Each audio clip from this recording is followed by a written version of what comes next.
Саламатсыздарбы, Нурус ТВ каналында жаңылыктар топтому. Акыркы сааттардагы жаңылыктар менен таанышып алыңыздар. Биздин каналга подписация болуп, видеого лайк басып, жаңылыктар менен өз убагында кабардар болуп туруңуздар. Иса Ахунбаев атындагы медициналык академиянын бүтүрүүчүлөрүнө ката жазылган дипломдор берилди. Бул туурасында Спутник Кыргызстан агенттигине бүтүрүүчүлөрдүн бири кабарлап сүрөтүн жөнөттү. Анда окууга кирди деген сөз окууга кирди деп жазылып калган. Эми аны кайра башынан алмаштырууга мажбур болушууда. Антпесе диплом жараксыз болуп калат. Мен Түркияга кетишим керек эле. Дипломду алар менен дароо котормо агенттигине бергем. Анан эле группанын башчысы диплом ката жазылып калганын байкап, кайра чогулткула, оңдоп беришет экен деди. Көбү чет элге кетип жаткан. Аларда мага окшоп акчасы убакыттан утурууда. Мисалы мен дипломду которуу үчүн 4800 сом бергем. Эми оңдолгондон кийин дагы котортушум керек. Бул деген шермендечилик да. Кантип бир дипломду туура жазып бере алышпайт деп бүтүрүүчү ызаланды. Ал ошондой эле медакадемия дипломдорду 3-4 күндүн ичинде алмаштырууну убадалап жатканын айтат. Бирок бул мүмкүн эмес деген ойдо. Анткени 600 бүтүрүүчүнүн дипломун оңдоого 2 жумадай убакыт кетерин болжоп жатат. Бул боюнча медициналык академиянын маалымат кызматы жооп берип, ката басмаканадан кеткенин билдирди. Оңдолгон варианттагы дипломдор 18-июлдан тарта бериле баштаган. Дарылоо жана педиатрия факультеттеринин бүтүрүүчүлөрүнүн дипломунда ката кетип калган. Келишим боюнча дипломдун макетин учкун басмаканасы даярдайт. Биз бүтүрүүчүлөрдүн аты жөнүн гана текшергенбиз. Негизи студенттер окууну 30-июнда бүтүшкөн. Дипломдор 1 айдын ичинде берилиши керек. Биз 12-июлдан тарта тапшырып баштаганбыз. Бүгүнкү күндө ката дипломдорда оңдолуп бүтүп кайрадан берилүүдө. Өз убактысынан кечиккен жок деп окуу жайдын маалымат кызматы билдирди. Эскерте кетсек, буга чейин мектеп бүтүрүүчүлөрүнө ката жазылган 95 000 аттестат тапшырылганы ачыкталган. Бул боюнча кылмыш иши козголгон.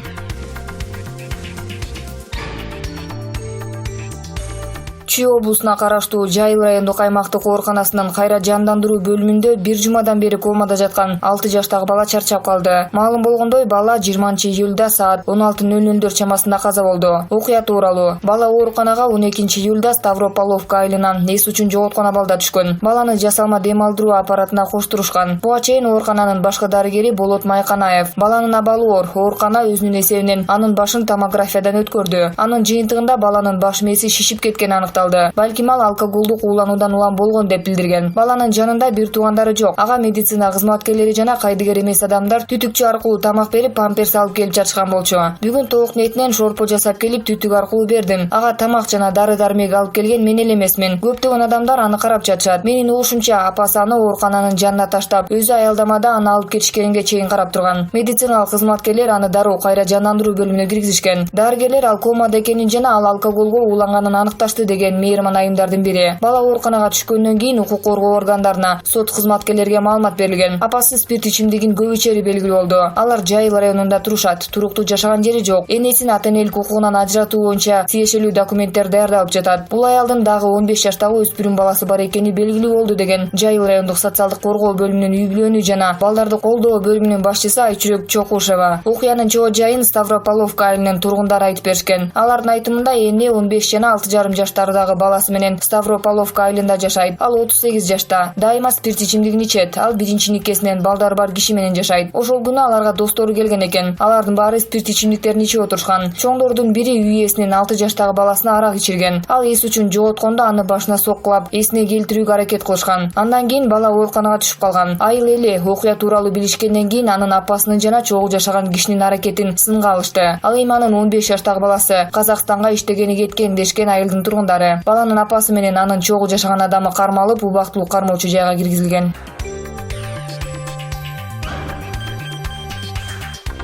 Кечээ 19-июлда Бишкекке орусиялык ырчы жана алып баруучу Ольга Бузова келген. Ал Борбордогу лаунж-бардын ачылышына карата уюштурулган концертке атайын конок катары чакырылган. Концерттен кийин уюштуруучулар ырчыга саймалуу чепкен, ак калпак жана камчы тартуулаган. Ольга Бузова конок бөлмөсүнөн тартууланган белектерди кийип көрүп, камчыны бир нече жолу жерге, столго дагы чаап көргөн. Видео социалдык тармактарга тез эле жайылып, талкууга алынды. Айрым интернет колдонуучулар маданиятыбыздын баркын кетирип жатканыбызды айтышса, айрымдары нормалдуу эле көрүнүш экенин жазышкан. Бузованын үстүнө чепкен жаап, башына калпак кийгизгени ашыкча деп ойлойм. Ага кийгизбеген күндө деле жанындагылар Кыргыздын улуттук кийимдери барыктуу экенин билишпейт. Алар мындай белекке татыктуу эмес. Белекке бере турган улуттук буюмдарыбыз көп. Аял кишиге чепкен жаап, калпак кийгизбей эле башка нерсе тартууласа болмок. Акыркы мезгилде өзүн сыйлабаган кыргыздар көбөйдү. Улуттун, салттын баркын баасын түшүрүп бүтүрүштү. Бизде айымдарга жарашыктуу улуттук кийимдерибиз бар го. Дагы аял кишиге эркектин кийимин кийгизиптир. Таң каласың. Камчыны эмнеге берди? Баш кийимибиздин баркы албады. Камчы менен калпак оюнчу катары эле көрүнүп калды деген пикирлерин калтырышкан. Ал эми айрымдары белек берүү уят эмес экенин, жакшы иш экенин айткан. Буга чейин UFC'нин чемпиону Кыргыздан чыккан мушкер Валентина Шевченко Бишкекке келип күйөрмандар менен жолугушуу учурунда башына калпак кийгизилип үстүнө чепкен жабылган. Андан кийин мушкер Ош шаарына барып күйөрмандар менен жолугушкан. Шаардагы жолугушуулардын биринде мушкерге Кыргыздын улуттук кийимин элечек кийгизишкен. Ага чейин шаар тургундары Шевченкого кемсел кийгизип башына жоолук салып тосуп алган эле.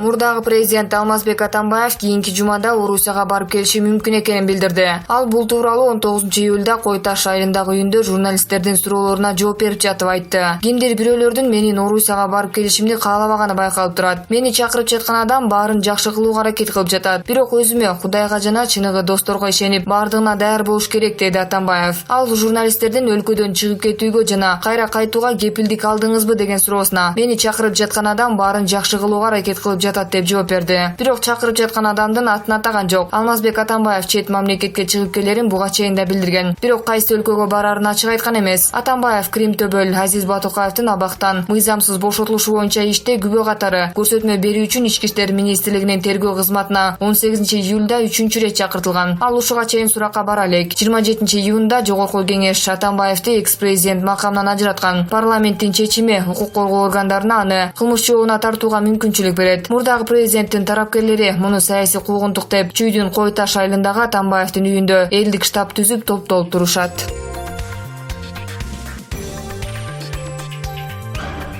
Партиянын тың чыкмалары тириле баштады. Айрыкча Кыргызстандан сырткары жакта жүргөндөргө турнабай салууну эп көрүшкөндөрдүн тамандары бирде Москваны жыттаса, айрым учурда Турциянын таштарына чиймеленип калууда. Ушунун баары эле келерки шайлоого байланыштуу. Анткени капчыктуулардын жамбашына шибегенин учун матыраарда эле алар дароо башка жактарга зыйт коюшат. Муну билип турса да күч түзүмдөрдүн из кубарлары убагында үн катпоону туура көргөн. Анан эле болор иш болуп, боесу кангандан кийин башкача жагдайда бежиреп калышат. Учурда эки кубаттуу партиянын лидерлери чет жакта, бирөө Москвада, экинчиси Турцияда күн өткөрүп келишет. Айрыкча Мелис Мырзахматовдун зоболосун кайрадан көтөрүүгө аракет күч боло баштаган эмнени камкуулайт? Ооба, шайлоонун дүбүртү аркылуу аны реабилитациялап алууга кадамдар ташталганы байкалууда. 3,5 жыл мурдагы парламенттик шайлоодо болсо Өмүрбек Текебаев улуттар биримдигин имерип алып, добушту Оштон көп алышым керек деген ниетте партиясына кошуп алган. Тилекке каршы ал кезде тоскоолдук зор болгондуктан Мелисти өлкөгө баш батырышкан эмес. Импичмент кылчумун деген лидерди болсо ордун таап берип салышкан. Эми кайрадан Искендер Гайыпкулов баш болгон топтор кыйма чийме Турцияга каттап калышты. Балким ушул ирет азыркы ажоонун көңүлү жибип кетеби деген үмүт менен жашап жатышкандар дале болсо келечектен күдөрүн үзбөй турушкандай. Анан калса кеткен кишини кыйыта да, көрүнө да тепкилеген жагынан рекорд койгон Клара Сооронкулова негедир башы жок партиянын жоопту катчылыгына келди. Демек, пландалган иштердин чийеленген түйүндөрүн акыры чечмелегенге дараметибиз жетет деп кыялданып турса керек. Бир жагынан кырдаал өзгөрө түшкөндө ар түркүн кыймыл-аракеттер ийге келтириле баштайт эмеспи? Эмнеси болсо да улуттар биримдигин жандандыруу акциясы болуп жатат. Бул ирет кандай жыйынтыкка жетишерин алдын ала айтууга шартыбыз жок. Ошентсе да учурдун чарт этмелеринен ар кандай фокустарды күтсө болот. Шерик кылымдык досторду өздөртө тээп салуу, эски душманды жанына кошуп кетүү дегендер бизге өөн деле болбой калды да. Же жалганы барбы? Булак ачык сөз.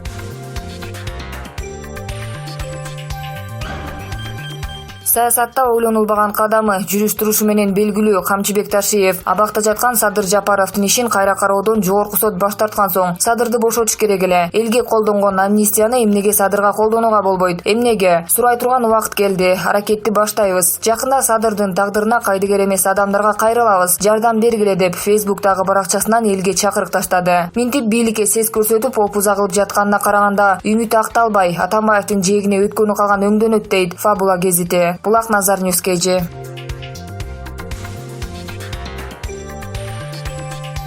Мурда мугалим өмөлүү дарак деп айтылар эле. Анан калса келечек муундарга билим берген билим берүү тармагынын кызматкерлери өзгөчө ардактуу деп бааланчу. Тилекке каршы ушул олуттуу маселе биздин Кыргызстанда бүгүнкү учурда сазга тыгылгандай эле абалда калды. Кыргызстандагы келечек муундарды тарбиялоого болгон абал, билим берүүнүн таптакыр төмөн түшүп кетиши азыркыдай абалга кептелип көргөн эмес. Кезинде азыркы ажо өзүнүн шайлоо кампаниясындагы эң негизги максаттарынын бири мугалимдердин айлык маяналарын көтөрүү болгон. Эл менен, мугалимдер менен жолукканда узун-узун убадаларын жатканын айткан. Бирок ал убадалар алиге чейин сөз жүзүндө эле калып келе жаткандай. Билим берүү демекчи, кошуна Өзбекстанда учурда мектеп мугалимдерине болгон камкордукту өлкөнүн эң башкы милдеттеринин бири катары баалап келишет. Өткөндө аталган өлкөнүн парламентинде мугалимдердин статусун өзгөчө көтөргөн мыйзам долбоору да кабыл алынып, президенти өкмөтү баш болуп коюлган маселени реалдуу ишке ашырууга киришти. Бул тууралуу Өзбекстандын Халк сөзү маалымат булагы да жакында Шавкат Мирзиёевдин биз билим берүү жаатындагы маселени, айрыкча мектеп мугалимдеринин социалдык маселелерин, алардын эмгек акыларын ар дайым көңүл борборубузга алып, аларга жетиштүү шарт түзүп берүүнү токтотпошубуз керек. Жакшы билимсиз өлкөнүн өргө чыгуусу мүмкүн эмес деген маанайдагы билдирүүсүн жазып чыгышты. Газета УЗ маалымат басылмасы болсо, мамлекет Мирзиёев мектеп мугалимдерин айлыгын $1000 чейин жогорулатары тууралуу билдирүүсүн таратты. Булак Айгай пресс.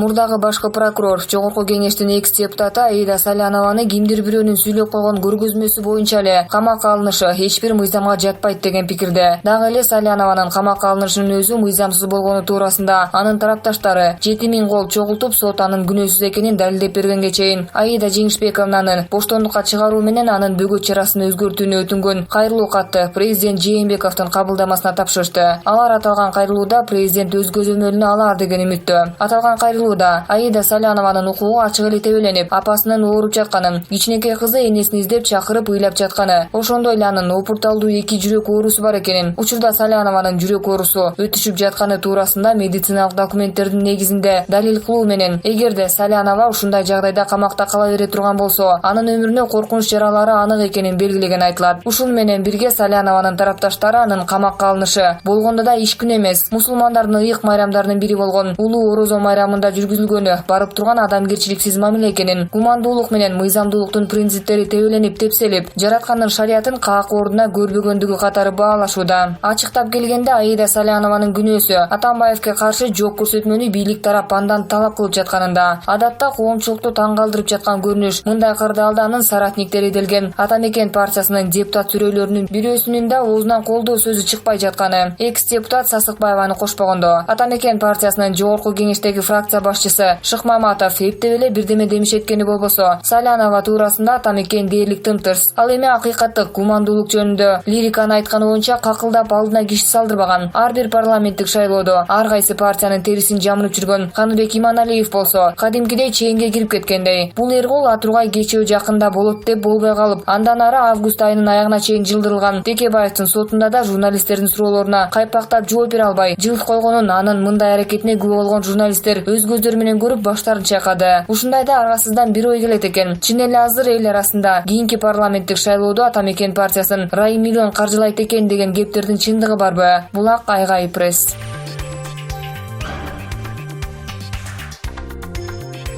Кино жана театр актрисасы ырчы Асема Токтобекова күйөрмандарына дайыма кызыктуу постторду бөлүшүп келет. Бул ирет өзүнүн күйөрмандарына кош бойлуу экенин сүйүнчүлөдү. Сиздер билесиздерби, кош бойлуу аялдын ичине колун тийгизүү кандай болорун? Бул ааламга кол тийгизгендей нерсе. Болочоктогу кичинекей дүйнөгө кол тийгизгендей нерсе. Бул керемет. Муну эч нерсе менен салыштырып болбойт деп жакшы сезимдерин айтты актриса. Жакында Асема Токтобекованын Бишкектеги сулуулук салонунда өрт кырсыгы катталган. Буга көңүл бөлбөй, кайгырбай, үй бүлөсү менен аман-эсен болушун каалаган күйөрмандар көп болду. Эскерте кетсек, кинематографисттер союзунун мүчөсү Асема Токтобекова 1986 жылы 25 июлда Бишкек шаарында төрөлгөн. 2008 жылы Боз салкын тасмасындагы мыкты ролу үчүн Баку шаарында өткөн Восток-Запад телерал кино фестивалында эң назик образ байгесине ээ болгон.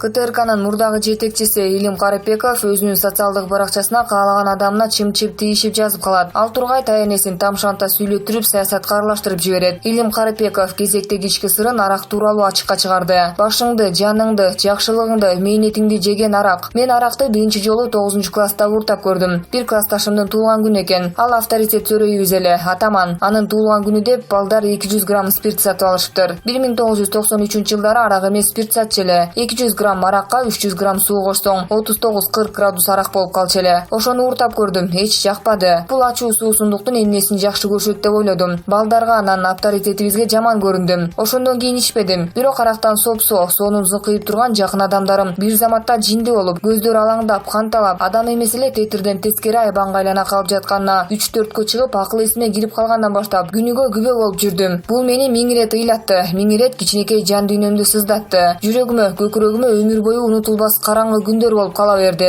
Биринчи жолу аракты 29 жашымда ичтим. Баш тартылгыч шарттар болду. Ошол жаштан баштап арак ичүүнүн өзүнчө маданияты болоорун түшүндүм. Бул маданият бир заматта келе койбойт экен. Муну өнүккөн элдер кылымдап, тарбиялап келген экен. Кыргыздарда мындай маданият түк жок экенин түшүндүм. Демек кыргыз үчүн арак шарап ичип баштоо бул жинди сууга, жинди дүйнөгө баш отуң менен кирип кетүүгө барабар экен. Мен жашоомдо аракты, шарапты, маданияттуу жол менен ичкен адамдарды өтө сейрек кездештирдим. Жалпысынан кыргызым арак ичкенде жинди суунун так ортосуна секирип кетерин көрдүм. Бул постумду мен жаш муунга арнайм. Досторум арак ичип атып жашоосунда ийгиликтүү болуп, жыргап бактылуу болуп жашап кеткен адамды 39 жашымда кездештирбедим. Ошондой жок дегенде бир адамды кездештирсем, анда мен кайра үндөйт элем. Айланайын эл, ичип жатып жыргап кетти деп. Кайрасынан арактан жашоосу урап, жинди болуп, акыр түбү көчөдө калып өлүп, же бирөөнү өлтүрүп, жандар тынып жаткандарына дагы эле күбө болуп жүрөм. Керекпи силерге ушундай келечек? Жыйынтык чыгаруу силердин колуңарда деп жазган Элим Карыпбеков. Булак Назар News KG.